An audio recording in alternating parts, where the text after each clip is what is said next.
Hey, I'm Scott, and welcome back to the YouTube channel for Champion of Aging. Um, so today I want to talk about how to build muscle and burn fat after the age of 50. Um, the process gets a little bit more complicated at this age and beyond, and I'm 60 now, and I've kind of been through this and can always lose a few more pounds. That would require me to give up some things that I'm not quite sure I'm ready to give up, such as got a bit of a sweet tooth, and I'm a bit of a snacker as well. So with that said, the first thing that you actually have to do is change your relationship with food. So it's an ongoing battle with me, and but I'm able to control the amount of calories that I get from the rest of my diet quite a bit, because I'm not eating a lot of junk as far as what my main meals involved. So what you need to do is go to calculator.net, and you need to click on the page that deals with the basal metabolic rate, BMR. And when you get to that page, you type in your sex, your age, your height, and your weight, and it will spit out a number called the BMR that tells you how many calories you burn just by doing nothing all day. So if you're staying on the couch all day, that is the number of calories that you need to eat to maintain your weight. Multiply that figure by about 1.375, thereabouts, and you'll come up with a figure that's for people who have moderate level of activity throughout the day. And that is the amount of calories that you can consume and not gain any weight. Now, you're going to find that at our age, that figure is kind of low once you do an actual inventory of what you eat during the week. So I saw some research put out last year or the year before that suggested that the average number of calories an average American eats is well over 3,000 calories. So for someone like me, I'm 190 pounds. I only need to eat about 2,500 calories at my activity level, and that's because I work out just about every day in one way, shape, or form. So for many people who don't do any training at all, that's way too much. And I think the figure was actually somewhere over 3,500 calories, which is insane. And that's why we have such an obesity epidemic in this country. So somewhere around 40% of the people in this country are overweight enough to be categorized as obese.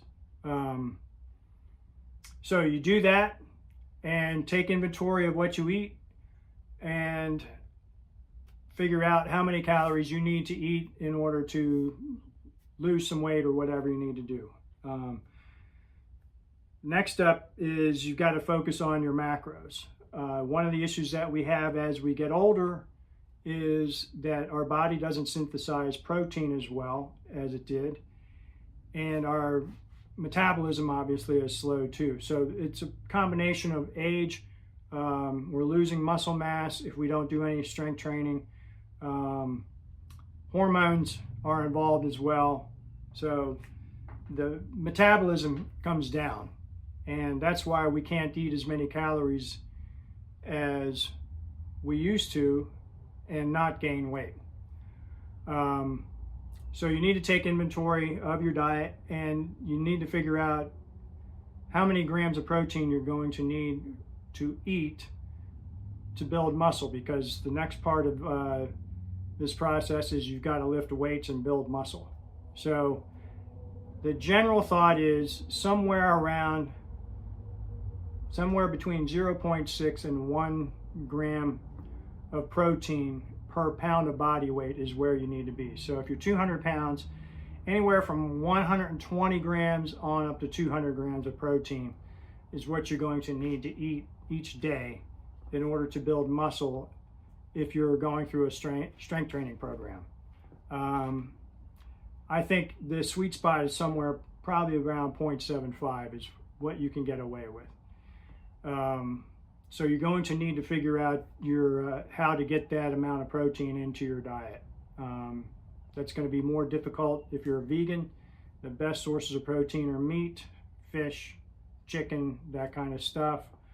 I personally don't eat eggs, so I supplement with protein powder.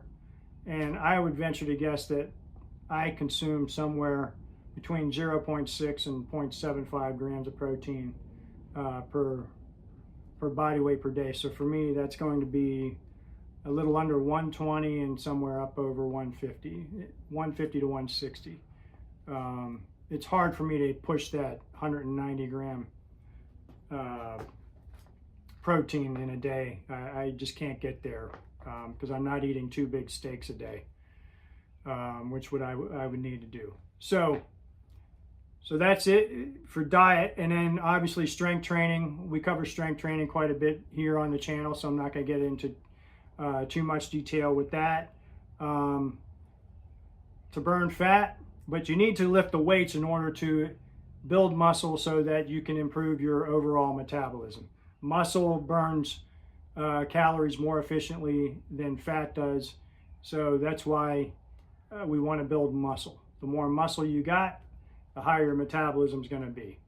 Then we need to burn some fat, and so we need to do a little cardio exercise as well. So I recommend doing some zone 2 cardio. I try to fit in, when I'm focused on losing fat, I try to fit in 2 to 3 sessions of zone 2 cardio per week. It's boring to do that. I typically do it on an exercise bike. Zone 2 is basically the level that your heart rate is at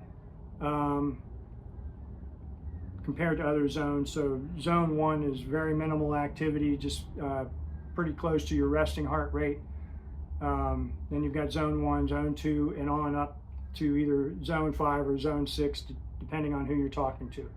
So zone 6 would be your maximum heart rate, and you would have to be doing some really intense cardio to be able to get your heart rate up that high.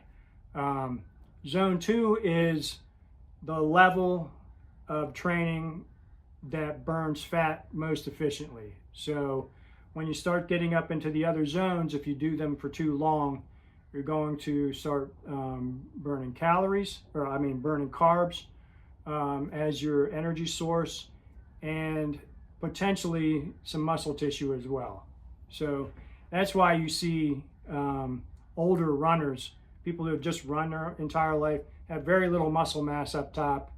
They have, some muscle in their legs from all the running they've done, but their arms and their upper bodies are just very skinny. So take a look at marathon runners as well. Become a champion in aging, we want some muscle, and to go along with that nice cardiovascular health. So you want to do the cardio to improve your cardiovascular health as well. It's going to help burn more calories as well throughout the week. And then the last step is that you just need to increase your overall activity. So you can supplement your workouts. You do strength training, say 3 days a week. You do some cardio 3 days a week. It's a lot of stuff, but this is the commitment that you have to make if you want to become a champion of aging. You want to increase your overall activity on top of that. Go for hikes, go for a bike ride, a leisurely bike ride. It can be training martial arts. Martial arts would be a great activity to add, and you might be able to back off on some of the cardio or even the strength training, depending on the type of martial art that you decide you want to pursue.